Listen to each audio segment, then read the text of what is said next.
Di kokpit sebuah Airbus A380, dikelilingi oleh titanium dan komputer kuantum, kecepatan diukur dengan sebuah satuan dari abad ke-16. Simpul.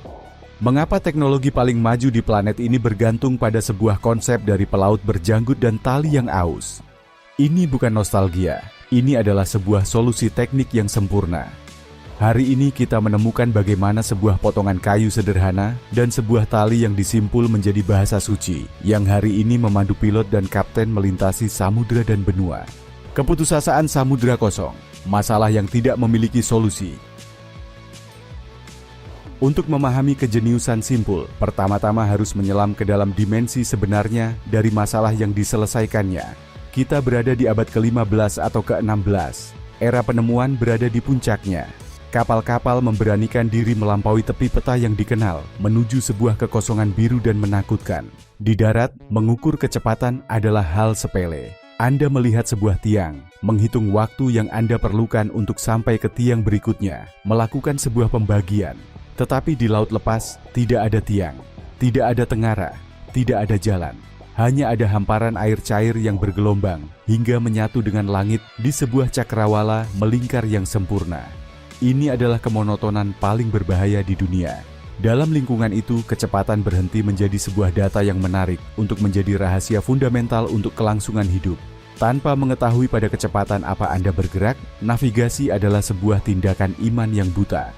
Anda menarik sebuah garis di sebuah peta dari Lisboa menuju Hindia Barat. Tetapi jika Anda tidak tahu berapa jarak yang Anda tempuh setiap hari, garis itu adalah sebuah fiksi. Anda bisa saja melewati tujuan Anda sejauh ratusan kilometer tanpa mengetahuinya. Lebih buruk lagi, dalam kabut atau di malam hari, tanpa bisa mengamati bintang-bintang, kecepatan adalah satu-satunya data yang, dikombinasikan dengan kompas, memungkinkan Anda melakukan sesuatu yang disebut estimasi perkiraan, menebak posisi Anda berdasarkan arah dan jarak yang seharusnya ditempuh. Sebuah kesalahan 15% dalam kecepatan yang terakumulasi selama berminggu-minggu berarti perbedaan antara menemukan sebuah pulau Firdaus dan menabrak sebuah terumbu karang hantu, atau hanya menghilang selamanya dalam biru yang luas. Menjadi satu lagi misteri samudra. Laut tidak hanya membutuhkan sebuah cara untuk mengukur kecepatan, ia membutuhkannya dengan sebuah urgensi yang mematikan. Alat pengukur kecepatan, teknik dari kesederhanaan absolut. Solusi tidak datang dari sebuah laboratorium, melainkan dari pengamatan murni dan pragmatisme yang putus asa. Lahirlah sebuah artefak dengan keanggunan yang memukau, alat pengukur kecepatan log kapal. Ia tidak memiliki roda gigi, maupun baterai, maupun sirkuit. Ia adalah sebuah sistem analog yang sempurna, sebuah mesin pengukuran yang terbuat dari 3 elemen yang dapat dibuat oleh kapal manapun di dunia.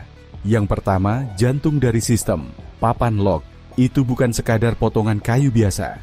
Itu adalah sebuah potongan yang dipahat, seringkali dengan bentuk sektor lingkaran, seperti sepotong kue, atau sebuah segitiga yang diberi pemberat. Desainnya bukan tanpa alasan. Ketika dilemparkan ke laut, bentuknya yang datar dan beratnya membuatnya bertindak sebagai rem hidrodinamis. Ia tidak terapung hanyut bersama kapal. Ia tertambat di air, menawarkan perlawanan yang sengit, tetap hampir statis dalam posisi relatifnya. Itu seperti memakukan sebuah titik tetap, sesaat, di laut yang bergerak. Yang kedua, tali pusat, tali simpul, sebuah tali panjang dan kuat, yang diikatkan pada papan log. Tetapi tali ini tidak seragam. Di sepanjang-panjangnya, pada interval yang dihitung dengan sempurna, telah dibuat simpul-simpul. Itu bukan sembarang simpul, juga tidak diletakkan secara acak. Itu adalah tanda-tanda fisik, digit-digit dalam sebuah sistem pengukuran yang terbuat dari rami dan resin. Yang ketiga, metronom samudra, jam pasir. Sebuah jam pasir dengan desain spesifik, yang dikenal dalam istilah pelaut dengan nama itu. Ia tidak mengukur 1 menit maupun 2. Waktu standar dari jam pasir untuk ritual ini adalah 28 detik. Sebuah durasi yang aneh, tampaknya sewenang-wenang, tetapi yang, seperti yang akan kita lihat, adalah kunci dari semua sihir matematika. Ketiga elemen ini secara terpisah hanyalah sebuah papan log, sebuah tali dan sebuah jam. Bersama-sama, mereka membentuk sebuah transducer mekanis. Sebuah perangkat yang mampu mengubah sebuah besaran fisik yang tidak berwujud kecepatan sebuah kapal seberat 500 ton menjadi sesuatu yang dapat dihitung oleh seorang pria dengan jari-jarinya dan diteriakkan kepada kaptennya. Itu adalah teknik murni yang direduksi menjadi ekspresi yang paling elementer dan cemerlang. Ritual perhitungan, di mana jari-jari menjadi data. Pengukuran adalah sebuah ritual presisi yang dikoreografi, sebuah balet yang dilakukan di atas dek yang bergoyang. Seorang pelaut ahli berdiri di buritan dengan gulungan tali di tangannya. Pelaut lain di sampingnya memegang jam pasir. Atas sebuah perintah, pelaut pertama melemparkan papan log ke laut. Potongan kayu itu jatuh ke laut dan, berkat desainnya, mengerem di air hampir seketika. Pada saat yang sama, pelaut kedua berteriak, "Mark!" dan membalikkan jam pasir. Pasir mulai jatuh. Pada saat itu, pelaut pertama membiarkan tali terurai bebas dari gulungan. Kapal dalam kemajuannya yang tak kenal ampun, mulai menjauh dari papan log yang statis, menarik tali tersebut. Pelaut itu membiarkan tali itu lewat di antara jari-jarinya, merasakan tekstur kasar dari rami dan ketukan ritmis dari setiap simpul saat melewatinya. Tugasnya adalah menghitung, dengan suara lantang dan jelas, setiap ketukan itu. 1, 2, 3. Suaranya harus melampaui siulan angin dan derit kayu. Pelaut kedua mengawasi aliran pasir, seolah-olah hidupnya bergantung padanya, yang seringkali memang bergantung. Ketika butiran pasir terakhir jatuh ke dasar, ia berteriak "Mark" lagi. Pada saat itu, waktu membeku. Jumlah simpul yang telah melewati jari-jari pelaut pertama selama 28 detik tepat, itu adalah jawabannya. Jika 8 simpul telah lewat, kapal melaju dengan kecepatan 8 simpul. Istilah itu lahir secara harfiah dari menghitung simpul. Tetapi disinilah trik sulap matematika itu. Jarak antara setiap simpul pada tali bukanlah 1 meter maupun 10 kaki sembarang. Itu dikalibrasi dengan presisi yang mengejutkan, tepat 47 kaki dan 3 inci, yang setara dengan sekitar 14,4 meter. Mengapa ukuran yang sangat spesifik ini? Karena dikombinasikan dengan waktu jam pasir, 28 detik, perbandingannya memberikan hasil langsung. Jika sebuah kapal menempuh jarak 1 simpul dalam waktu yang dibutuhkan jam pasir untuk habis, kecepatannya adalah 1 mil laut per jam. Setiap simpul yang dihitung setara dengan 1 mil laut per jam. Sistem ini adalah sebuah kalkulator analog yang terintegrasi. Tidak diperlukan pembagian maupun perkalian. Perhitungan mentah adalah kecepatannya. Mereka telah mengubah sebuah masalah fisika dan kalkulasi menjadi sebuah latihan menghitung yang sederhana. Mil laut, ukuran yang lahir dari bumi yang bulat. Ini membawa kita ke inti dari segalanya, ke konsep yang memisahkan selamanya simpul dari kilometer per jam dan memberinya alasan keberadaannya yang abadi. Mil laut. Sebuah kilometer adalah sebuah jarak yang sewenang-wenang, 1/10.000 bagian dari jarak dari ekuator ke kutub, berguna tetapi abstrak pada sebuah bola dunia. Mil laut, sebaliknya, tidak sewenang-wenang. Ia adalah sebuah ukuran yang lahir langsung dari geometri planet tempat kita tinggal. Bumi adalah sebuah bola, atau hampir. Untuk mengukurnya, para navigator dan kartografer membaginya menjadi derajat lintang dan bujur. Setiap derajat dibagi menjadi 60 menit busur. Dan disinilah definisi fundamentalnya. 1 mil laut adalah tepat jarak yang mencakup 1 menit busur lintang di atas permukaan bumi. Itu, secara harfiah, adalah sebuah pecahan dari planet itu sendiri. Kira-kira besarnya adalah 1852 meter. Itulah mengapa alat pengukur kecepatan log itu begitu brilian. Dengan mengalibrasi jarak antar simpul dan waktu jam pasir, para pelaut telah menciptakan sebuah sistem yang mengukur kecepatan secara langsung dalam satuan-satuan alami navigasi di atas bumi yang berbentuk bola. Sebuah simpul bukan sekadar 1,852 km per jam. Itu adalah 1 menit busur lintang per jam. Bagi seorang pria yang sedang memetakan sebuah rute pada sebuah peta laut, di mana garis-garis lintang dan bujur adalah gridnya, satuan ini intuitif, kuat, dan langsung. Simpul adalah bahasa asli dari bola dunia. Sistem tali dan pasir ini berfungsi selama berabad-abad, memandu Columbus, Magellan, kapal-kapal besar dari armada Spanyol. Tetapi kemudian, dunia berubah. Lambung kayu berganti menjadi baja. Angin menyerah pada uap, dan kemudian pada diesel. Datanglah kronometer yang presisi, kompas giro, radar. Dengan setiap revolusi, seseorang mungkin telah berpikir, sudah waktunya untuk menyingkirkan artefak abad pertengahan dari simpul ini. Tetapi mereka tidak melakukannya, mereka tidak bisa. Karena ketika mendalami navigasi, mereka menemukan bahwa kesederhanaan primitif yang tampak dari simpul menyembunyikan sebuah presisi geografis yang begitu dalam, begitu melekat secara inheren pada navigasi itu sendiri, sehingga meninggalkannya akan menjadi sebuah bunuh diri teknis. Itu begitu baik, begitu sempurna disesuaikan dengan tujuannya, sehingga ketika sebuah revolusi baru yang tidak akan mengarungi ombak, melainkan awan mencari sebuah bahasa untuk menguasai langit, ia tidak ragu sedetik pun. Ia menoleh ke arah laut dan mencuri simpul itu selamanya. Lompatan teknologi yang tidak dapat membunuh simpul. Kedatangan revolusi industri ke laut tampak seperti hukuman mati bagi simpul yang primitif.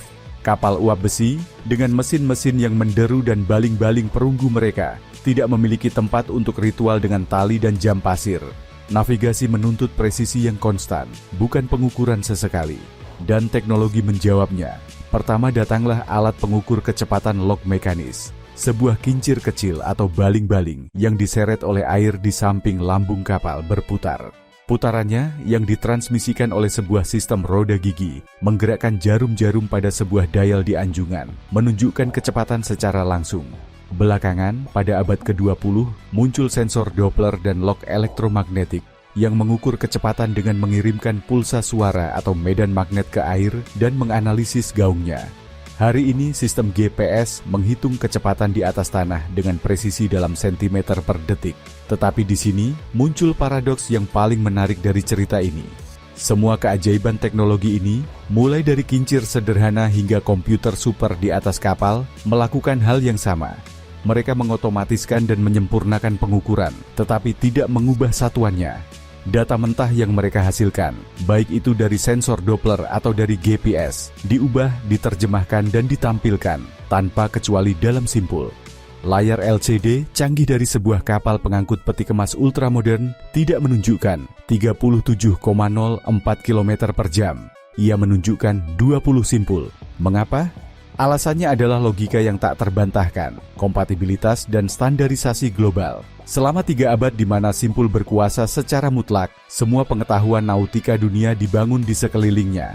Peta navigasi, rute samudra, peraturan pemisahan antar kapal, laporan meteorologi, manual mercusuar, semuanya dikalibrasi dalam mil laut dan, oleh karena itu, dalam simpul. Mengubah satuan tersebut berarti membatalkan berabad-abad kartografi, menulis ulang semua manual dan menciptakan kekacauan konversi dalam komunikasi antara kapal-kapal dari berbagai negara.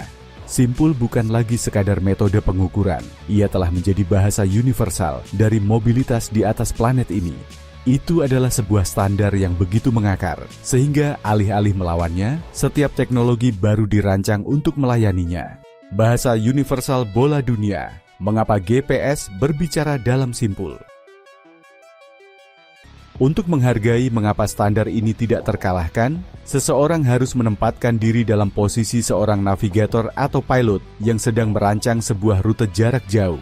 Mari kita gunakan contoh yang paling jelas, sebuah penerbangan dari Madrid ke New York, atau sebuah pelayaran kapal dari Lisboa ke Rio de Janeiro.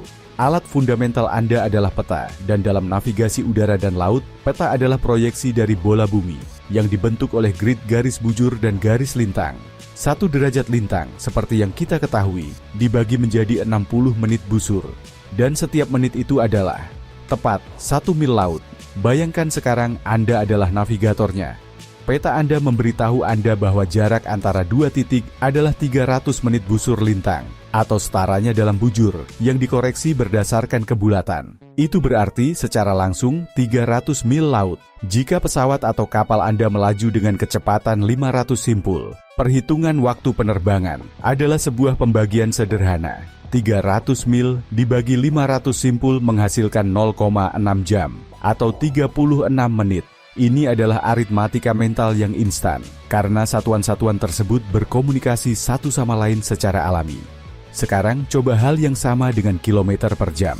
Pertama, Anda harus mengubah 300 mil laut menjadi kilometer, kalikan dengan 1,852.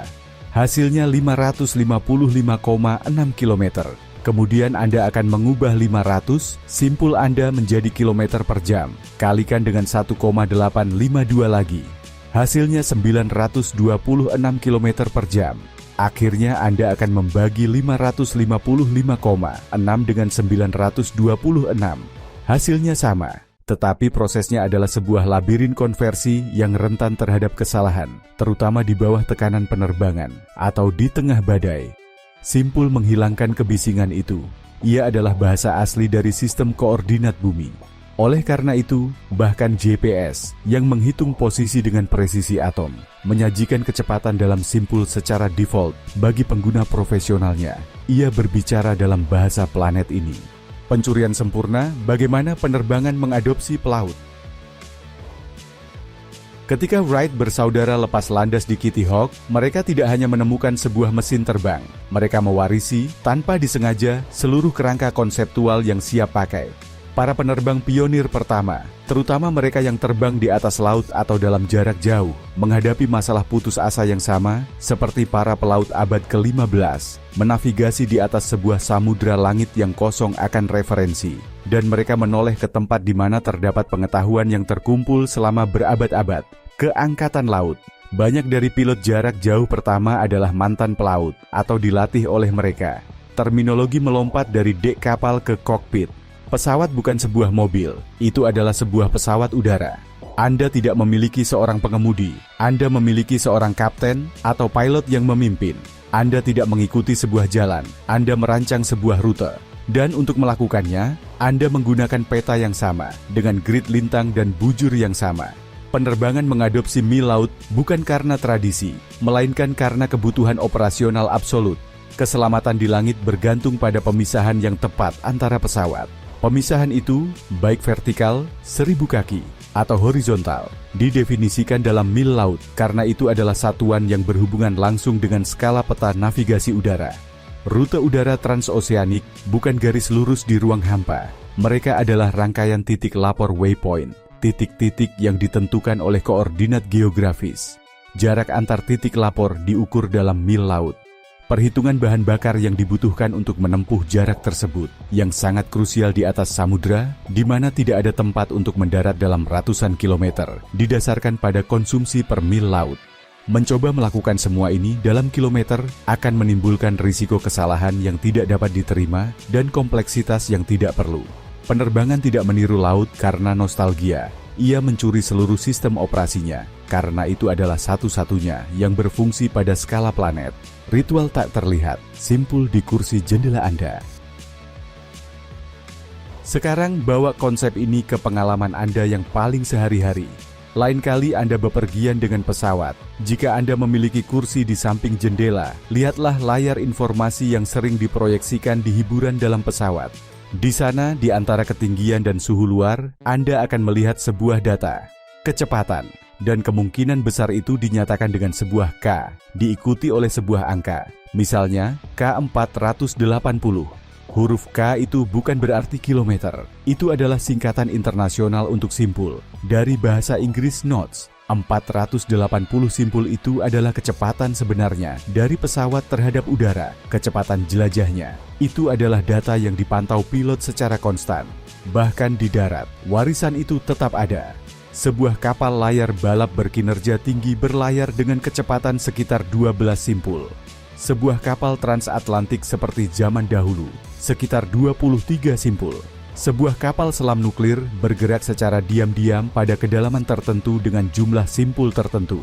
Istilah tersebut yang lahir dari penghitungan manual hari ini adalah tulang punggung keselamatan dan efisiensi dalam transportasi global. Itu adalah sebuah ritual tak terlihat yang dilakukan ribuan kali sehari di kokpit dan anjungan kapal di seluruh dunia. Dan Anda dari kursi Anda adalah saksi dari angka akhirnya. Jadi lain kali Anda mendengar bahwa sebuah kapal menempuh perjalanan pada 18 simpul, atau bahwa sebuah pesawat terbang pada 500 simpul, saya harap Anda tidak lagi mendengar sebuah kata yang kuno. Anda mendengar gema dari sebuah solusi yang sempurna.